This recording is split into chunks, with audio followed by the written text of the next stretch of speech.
Okay, so before we go back to macroeconomics, I'm pretty sure you have seen so much economics going on recently. Yeah, about the mask that we trying to get. Oh, Andrew, you cannot hear anything.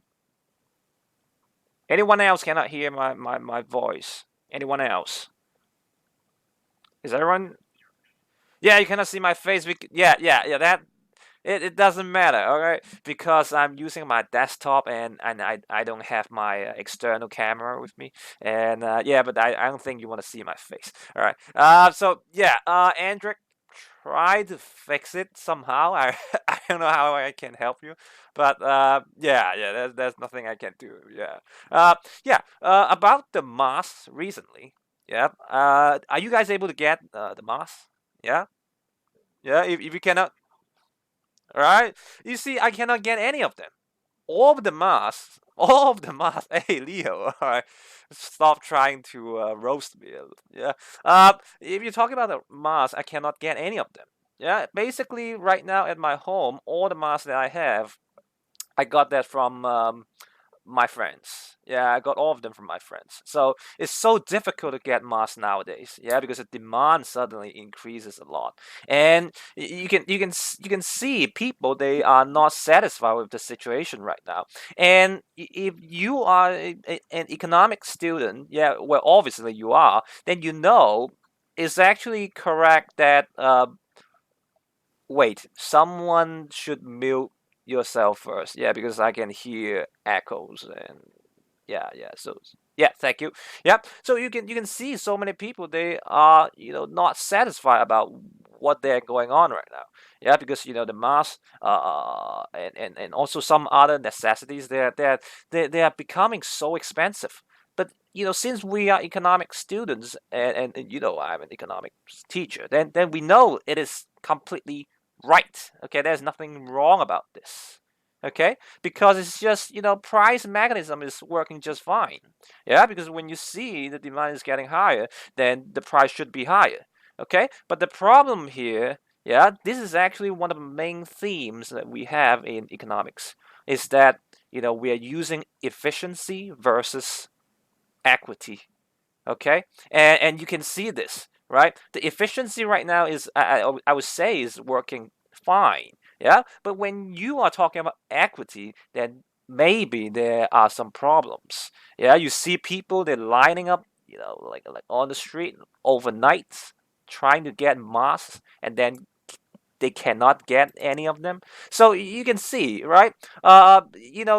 When it comes to this kind of discussion, we cannot say if this is correct or wrong, but there are always discussions that we can make if the government should let the market take the lead, or if the government should do something about it, should intervene in the market. Well, but obviously, yeah, when you look at the case in Hong Kong, then yeah, you know what I'm trying to say. Okay, but I cannot judge if this is right or wrong. Yeah, only one thing can judge it is the time will tell you whether what they are doing is right or not. Okay, yeah. So enough of this side topic. Yeah, we have it. Well, it's still economics. Yeah. So let's go back to what we had before Chinese New Year holidays. Okay. Yeah. So before Chinese New Year holidays, yeah. Are you guys able to see the screen, the PowerPoint? Yeah. Okay. Right. Yeah. Okay. All right. That's good. Yeah. So before Chinese New Year holidays, we talk about we just started macroeconomics, and we introduce a new level of circular flow of income, just like the one that you are watching right now.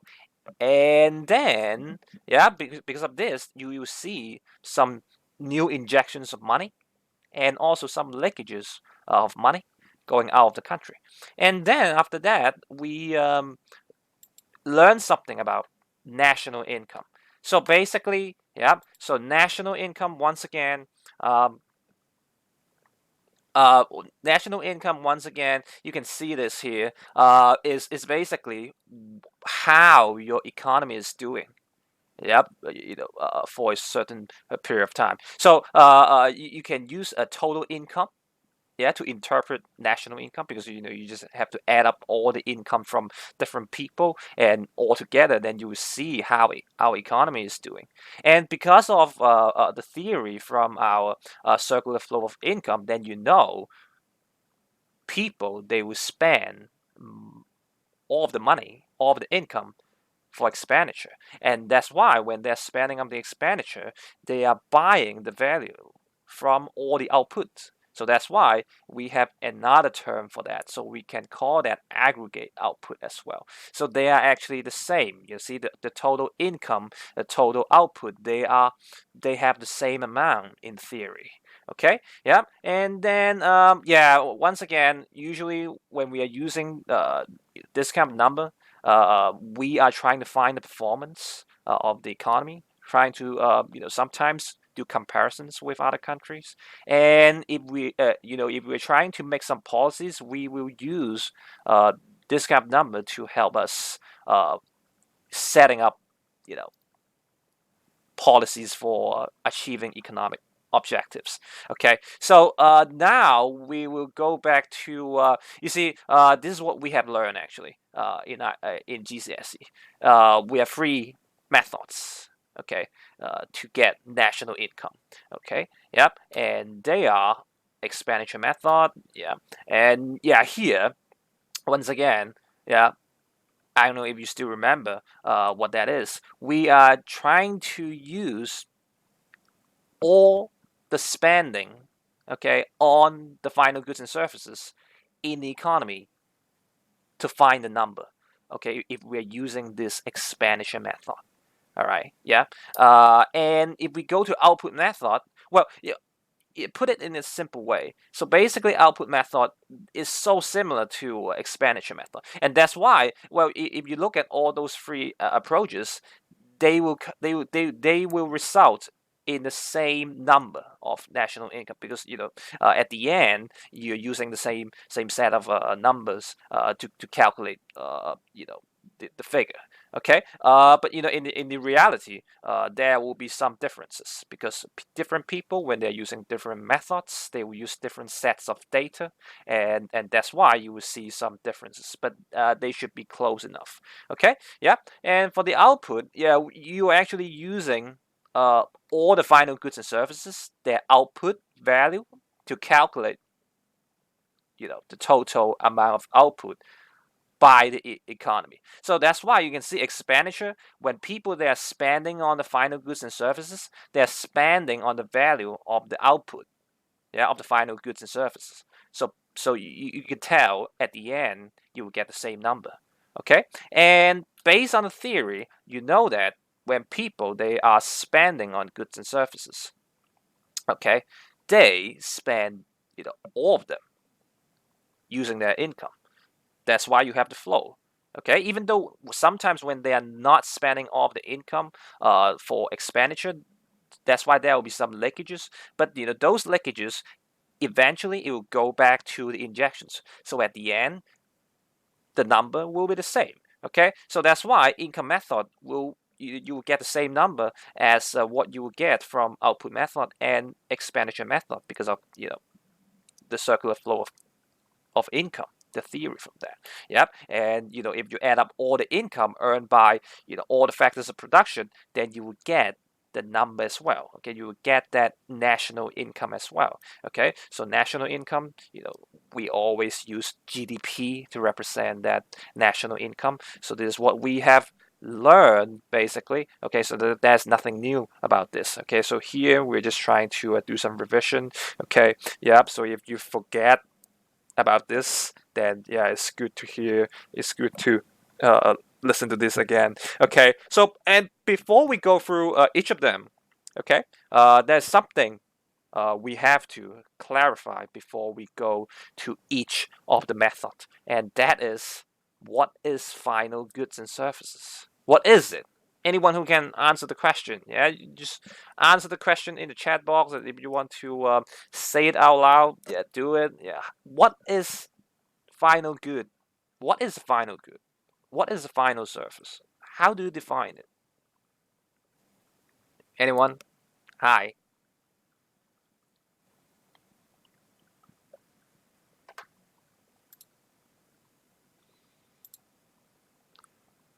Ultimately consume rather than use in the production of another good. Oh, okay, yeah, Ryan, yeah, that is actually a very good answer.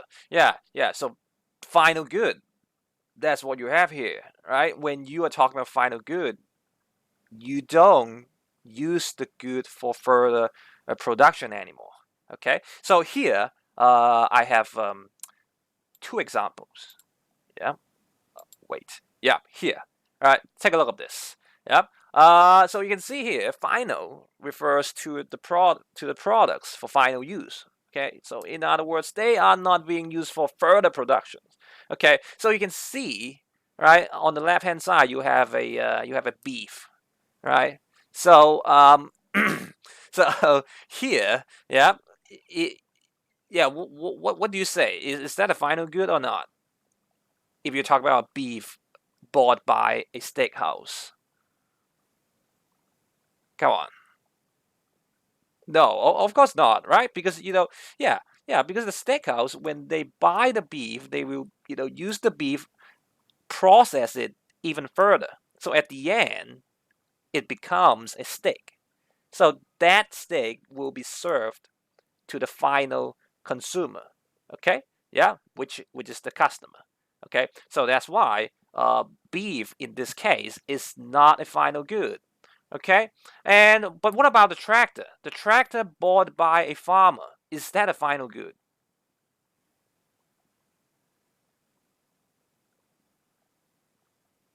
Kirsty said, no, wait. Yes, yes, no.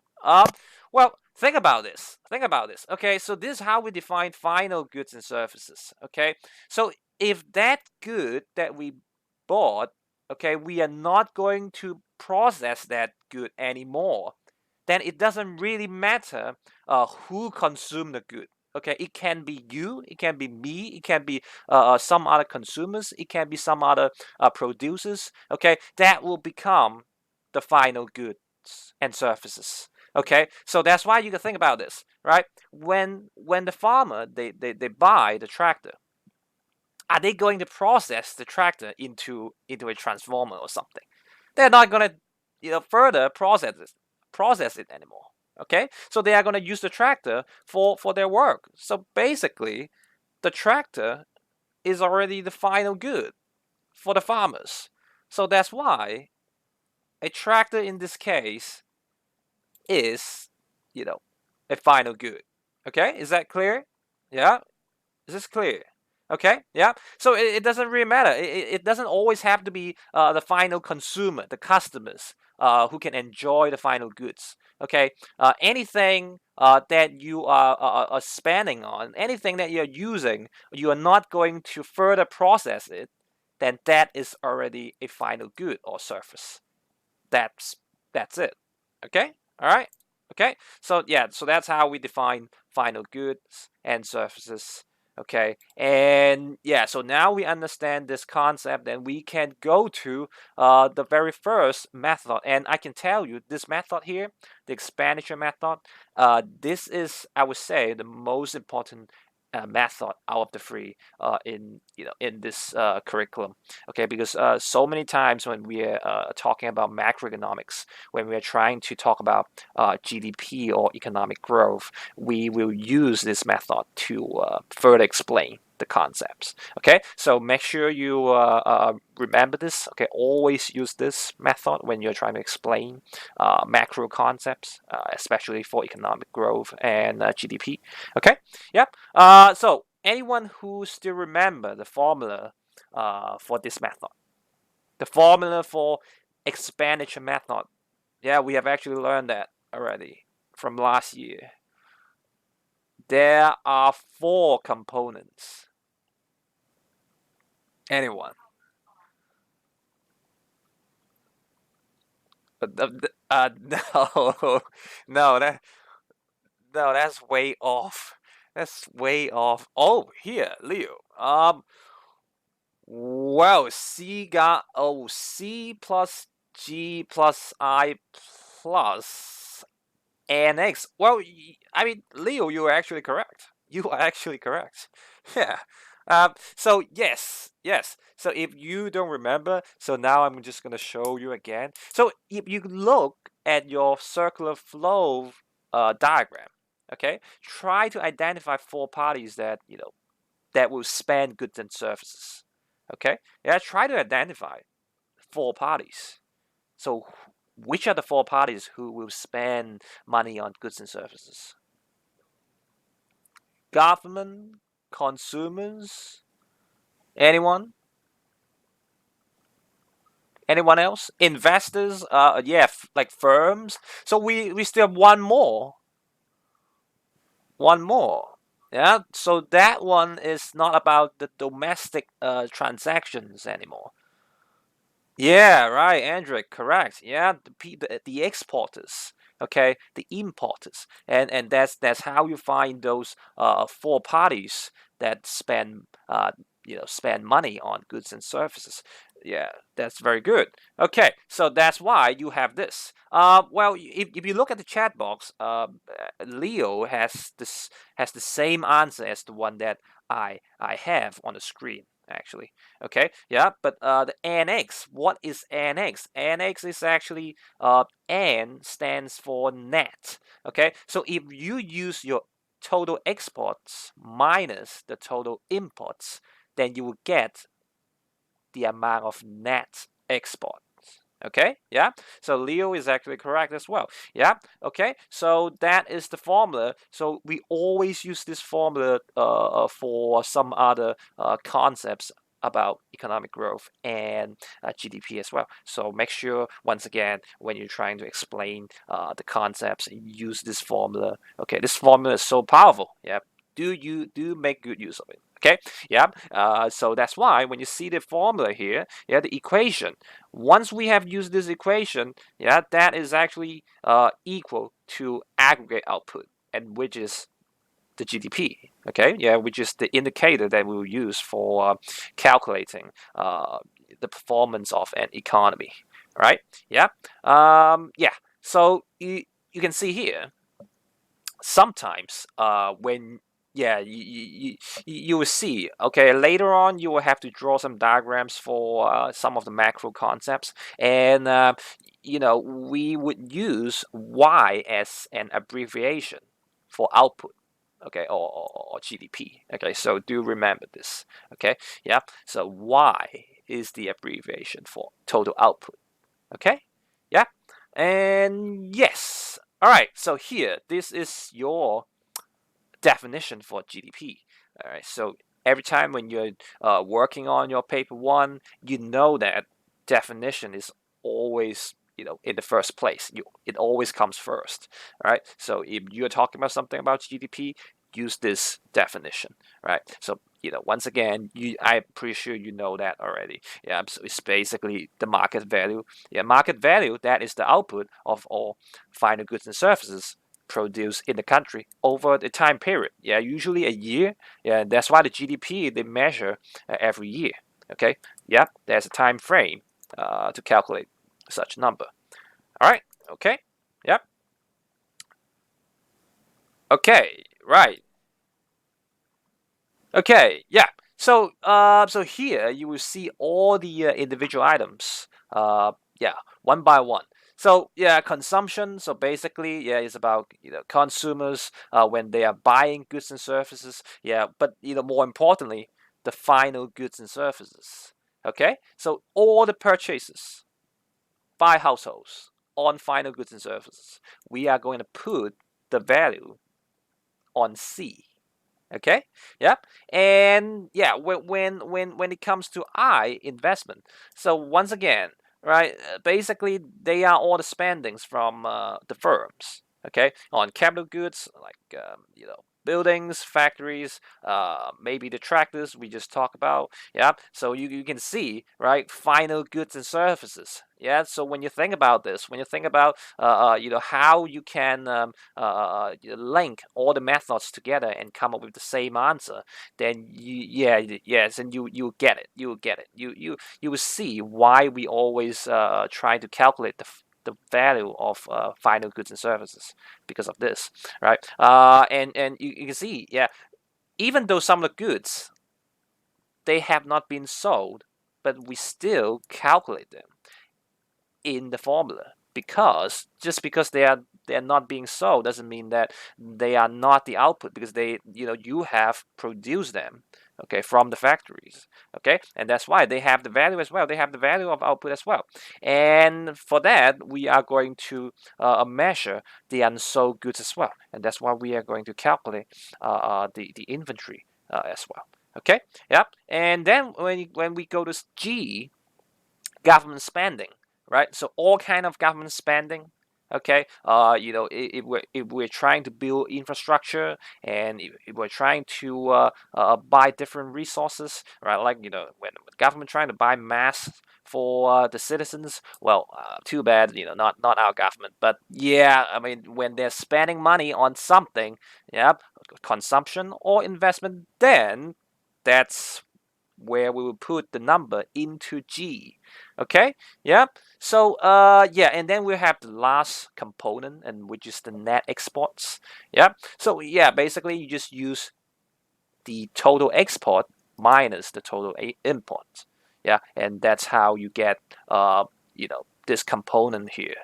Okay, because think about this: when we are trying to sell goods to other countries, okay, more money is going to come in into our economy, because people from other countries, they're going to send money to our countries, so the circular flow will be getting bigger and bigger. And when we are trying to buy the imports, the money, okay, the money that we have right now, we are actually sending them out to other countries, so more and more money is sending out, okay, out of our country, out of our economy, and that's why we have the minus that part, the import that part. All right. So yeah, that's the equation. Okay, so that's the equation. All right. So here, I have a quick exercise for you. All right. So please look at the questions, and I'll give you, well, I would say 4 to 5 minutes to finish this. Okay. So 1 to 3. All right. So well, basically, yeah, you only have 2 questions. Uh, Wait, no, 3. Yeah. So the first one, calculate the GDP, and then the second one, trying to find the percentage of the components, which made up, of the GDP, and then the third one, well, look at the question: why shouldn't we just ignore the input figure? Yeah, why do we have to deduct it?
So when you have finished the exercise, can you just type done in the chat box? Thank you.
Okay, Ian is done. That's good.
Okay.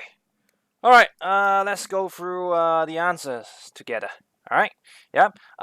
So let's talk about the first one here. The first one. What is the GDP for 2009 in Canada? Just put the answer in the chat box.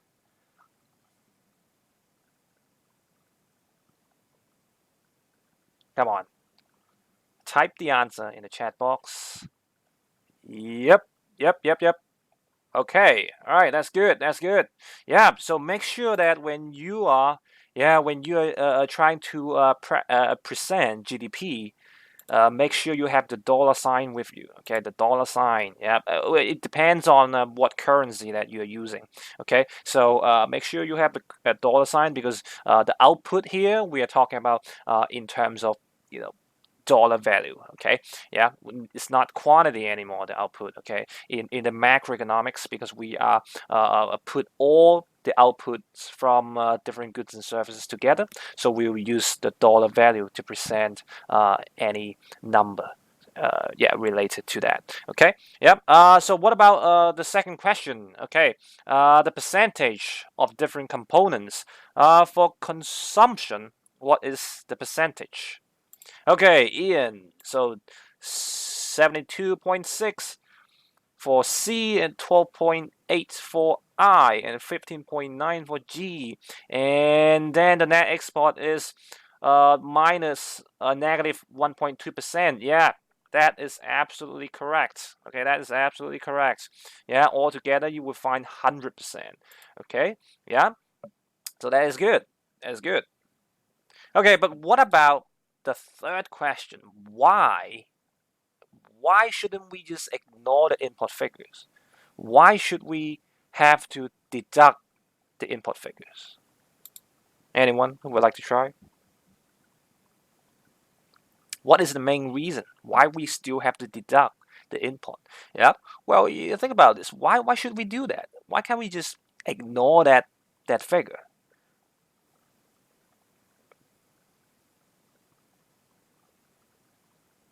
Money outflow. Um, okay. But here, Leo, you need to think about this. So this method here, we are talking about expenditure, expenditure method. Okay. Yeah. So, oh yeah. So there are so many different answers here. And well, not the goods and services a country produce. Okay, yeah. I think you all have the right track, having the right idea. But here I'm going to show you what I see. Okay, what you should also understand as well. Well, you can actually use the formula to help you understanding this why we should deduct it instead of just ignoring the input. Okay, but you do have the right idea. Okay, so I'm trying to change the screen from my computer to my iPad. So let's see if I can do that here. Yeah, you see here, because of the coronavirus, I'm learning so many different things. Yeah, over the weeks, I've been learning OBS, some other softwares just for this, right? It's great, isn't it? Well, hold on, just give me a second. Okay, wait. Okay, so are you guys able to see a different screen? Yeah. Okay. All right, I think I get it. Yeah, okay, yeah. So here is the answer for question 1 and 2, and yeah, of course, you guys have put the answers in the chat box already. But for the third one here, this is what I'm going to say. For the third one here, yeah, if you go back to your equation, c plus I plus g plus x minus m. Okay, think about this, right? If we only ignore the input figures, yeah, so there will be some error from our formula if we just ignore if we just ignore this. Yeah, if we just ignore this, yeah, there will be some error, because think about this: when we are trying to spend goods and services from overseas, some other components, the numbers, okay, the numbers will be increased as well. Okay, so it doesn't really matter if the consumers, or if the firms, or if the governments, they are spending on imports, right? If they're spending something, spending expenditures on imports, C and I and G will be increased by the amount of the imports, and that's why, okay, we have to minus the total import in order to make all the other components more objective. Okay, yeah, to accurately calculate the real, what is really going on in our economy. Otherwise, you will be overcounting the numbers. Okay, yeah, and that's why we have to, minus the total input as well. Okay, if you are trying to interpret this, you know, question in the equation manner. Okay, yeah, is everyone clear about what I just said? Okay, and that's why when you are trying to minus the inputs, okay, all the amounts, okay, of inputs bought by consumers, firms, and governments, they will be deducted. Okay, and that's how we are able to find, okay, a more accurate output from our economy. Okay, so yeah, so that's why we need this. Okay, we cannot just ignore the import value. Okay, we have to use the import value as well. That's why we have to minus the import value. Okay, and that's why when we minus it, then this one here, yeah, this one here will be gone. Okay, yeah, the import amounts from consumers, firms, and governments, they will be gone. So that's why this is how we can get a good number, a more accurate number. Okay, by using this equation. All right. Okay, so that's number three. Okay, number three. Yeah. Okay. All right. Let's move on. Let's move on. All right. Let's go to yeah, output method. So yeah, like I said, output method is basically the same as the expenditure method, because the value of the output is actually the the amount that you spend on the goods and services. Okay, so it's more important that we know, we only calculate the final goods and services, the value of final goods and services. Okay, and when we are trying to calculate the value of final goods and services, we will just sum up the value added by each firm, or yeah, each party from somewhere, okay, at each stage of the production.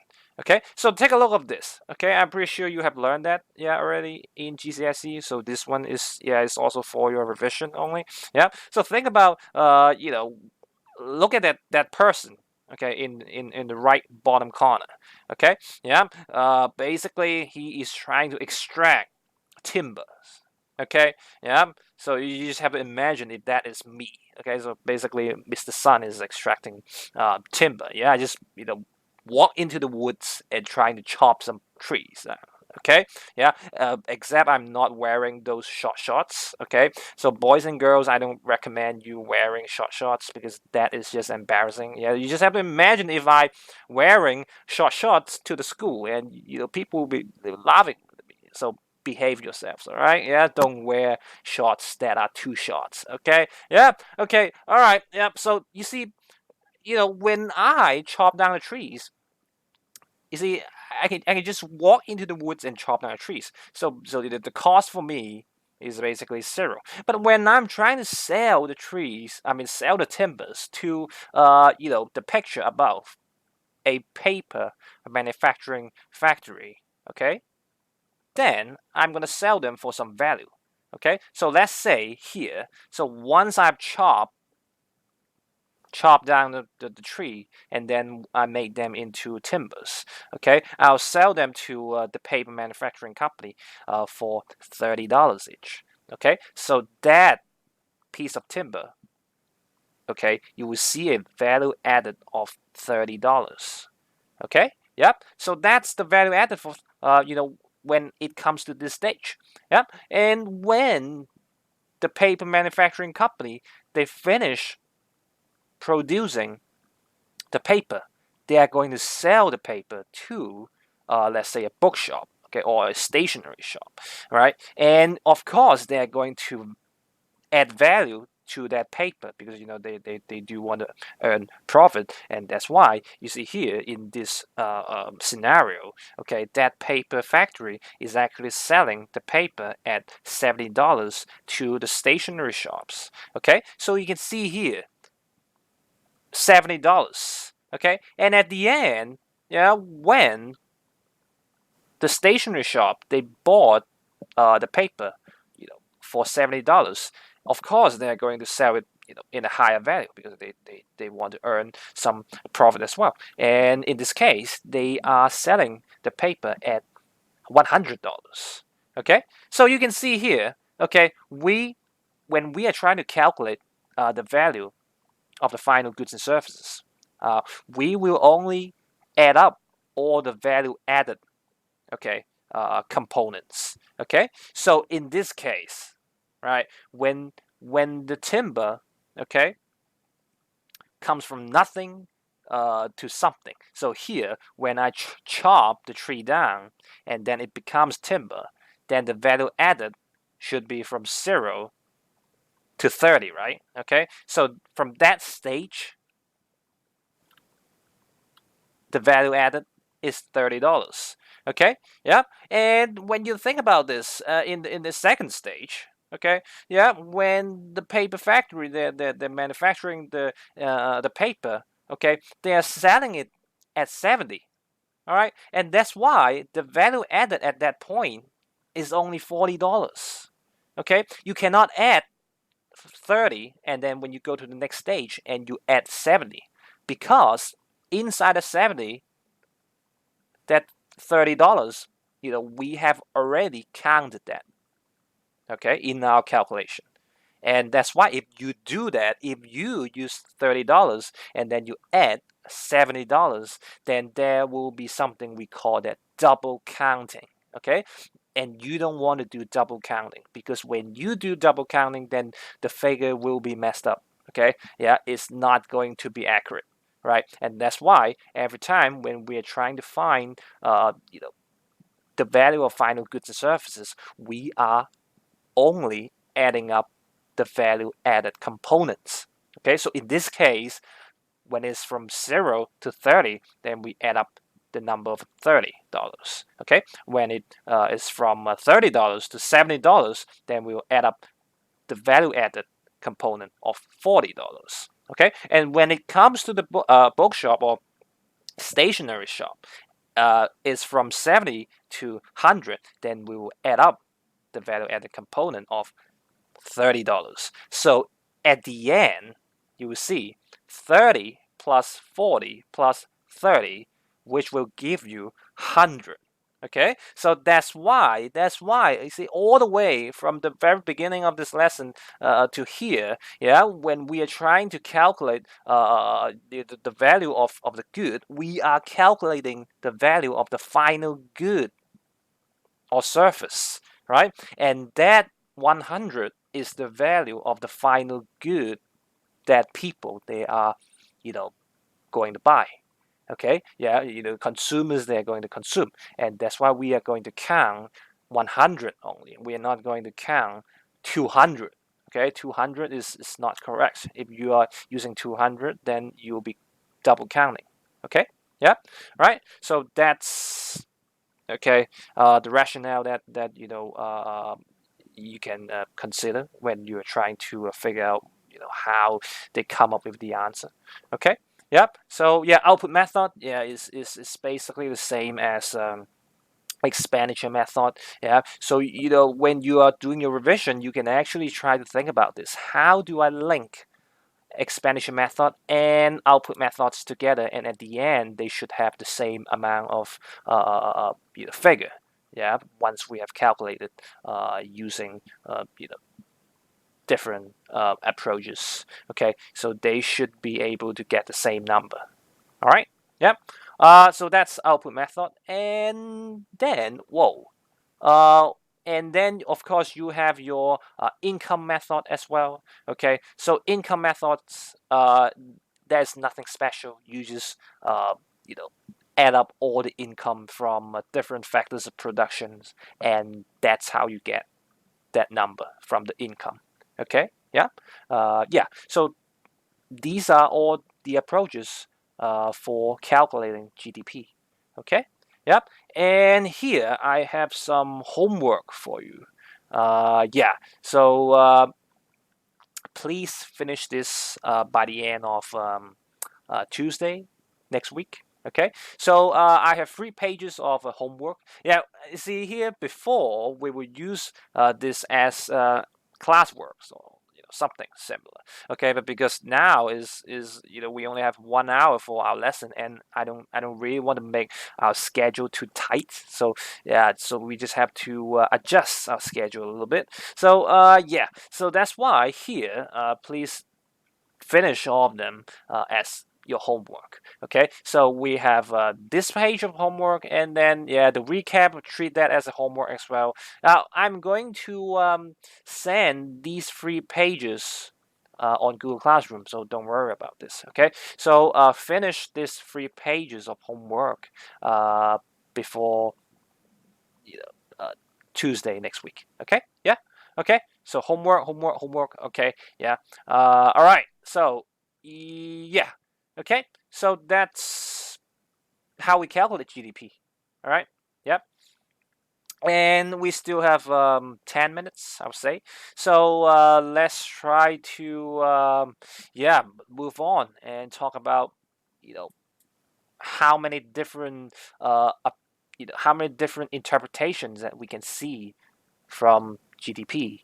Okay, so yeah, you have learned all of them already. Okay, so is a revision. Okay, so yeah, so first of all, yeah, take a look at this. Take a look at this. I don't know if you still remember. Maybe you still remember it from geography. Maybe I don't know.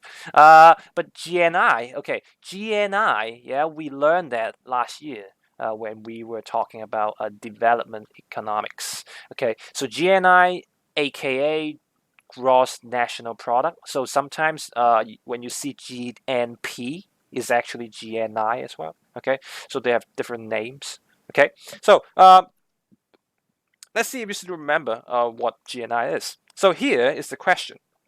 All right, so take a look at this. If an Indian toy manufacturing MNC is operating in Canada, okay, so the amount of output of that manufacturing company in Canada, would you count that towards Canada's GDP, or would you count that towards India's GDP?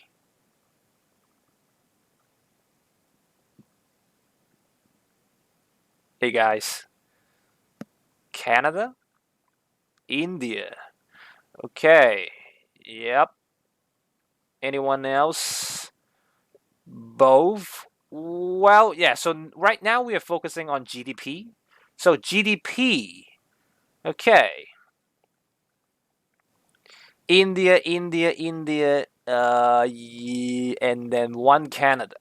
And well, I can tell you, okay. So if that's the case, yeah, I mean, is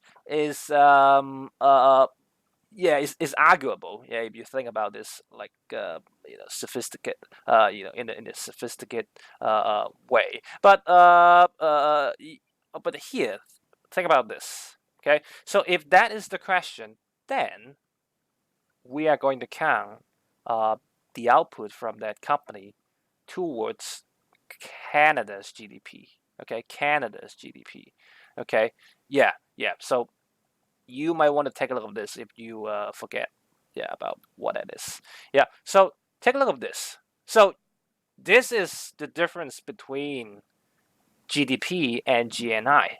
Okay, by looking at the pictures, then I'm pretty sure you know the difference between GDP and GNI. Okay, so on the left hand side, that is GDP. That's how you calculate GDP, and on the right hand side, that's how you calculate your GNI. Okay, so can anyone now tell me the difference between GDP and GNI?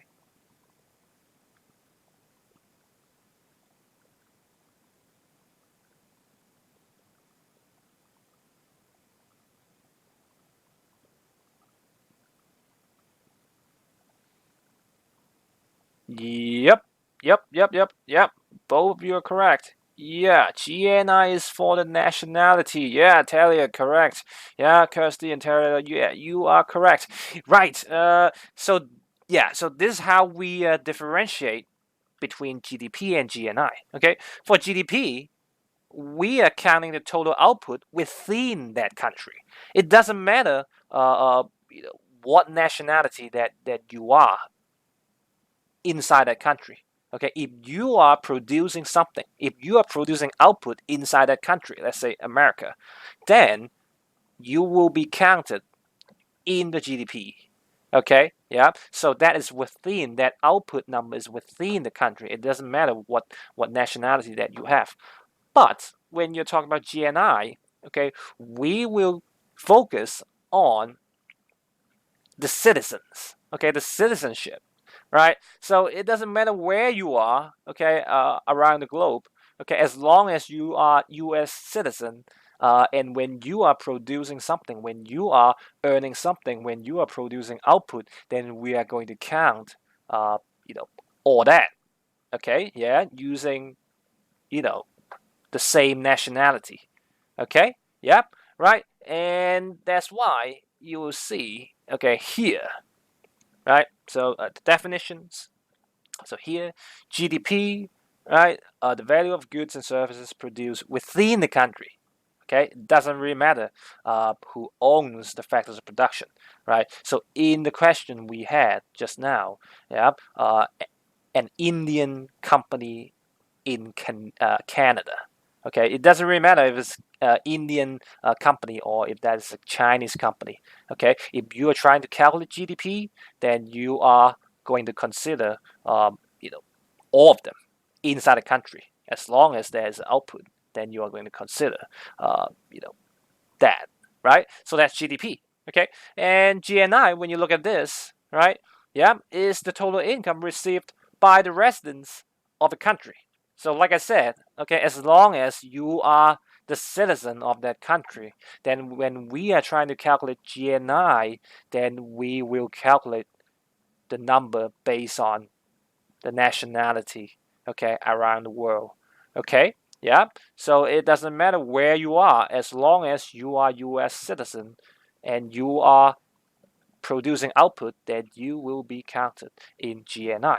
Okay, so if you trying to use an equation to interpret this GNI, then you can say, yeah, using GDP plus income from abroad, right? You see here now we're talking about U.S. So the U.S. citizens' income from abroad, yeah. Because the thing about this, we assume when the U.S. citizen, they when they have earned income from abroad, eventually they are going to send the money back to their home country.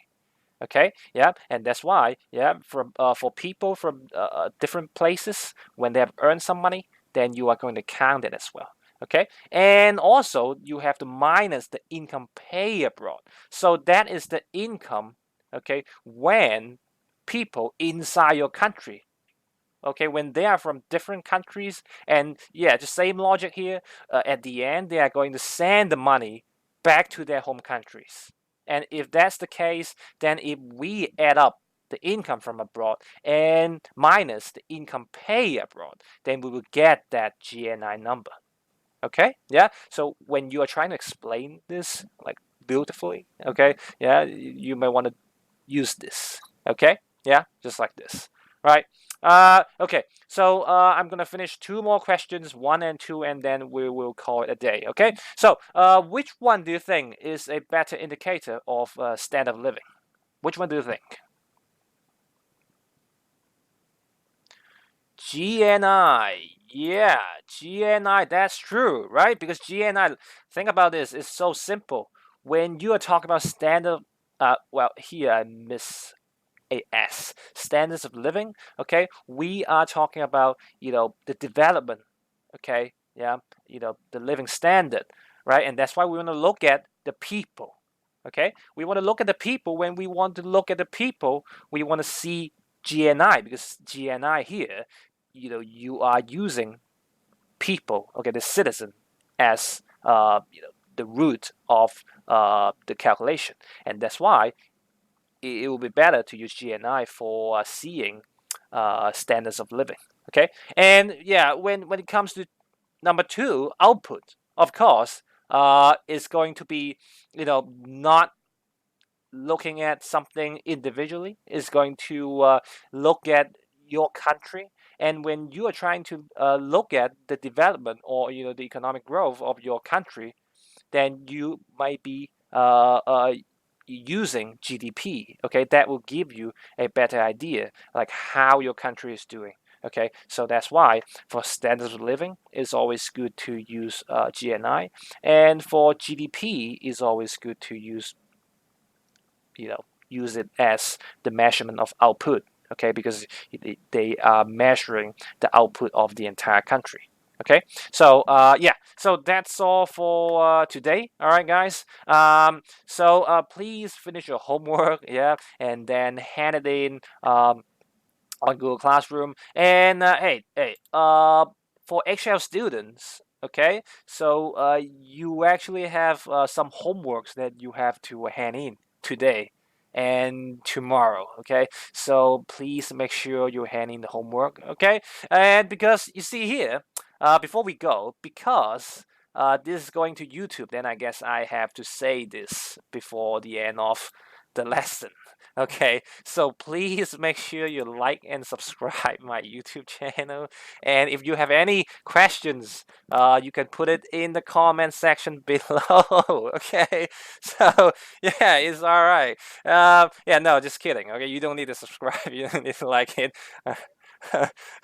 You don't need to do that. Okay, so it's just for fun. If you want to subscribe it, yeah, do subscribe it because I'm gonna put all the videos that we are going to do in February in that YouTube channel. So yeah, be my guest if you want to watch the video over and over again. Yeah, if you want to listen to my annoying voice, yeah, over and over again, then do it. Okay. So yeah, yeah, the PowerPoint, yeah. I'll do that, Andrew. I'll do that. So don't worry about this. I'm gonna upload the questions and yeah, the lesson, everything. Okay, online. Okay. So yeah, all right. So that's all for today. Okay. So I'll see you guys next time. All right. Bye bye.